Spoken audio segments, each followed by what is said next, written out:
আলিফ লাম কুকুর থাম, আলিফ লাম কুকুর থাম। পাগল কি বলছে?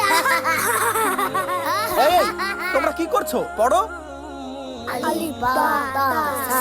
এই আব্দুল আওয়াল পড়া বলো। জি উস্তাদ। আলিফ বা তা সা ডিম। হুজুর এটা ডিম হবে না? জি বলে।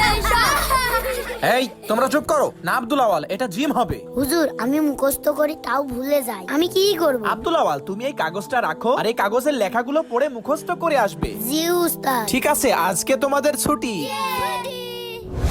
আলিফ বা তা সা জিম হা খ দাল। এই আব্দুল আওয়াল তুমি আজকে আগে পড়া বলবে। জি উস্তাদ। আলিফ বা তা সা জিম। এটা কিভাবে সম্ভব?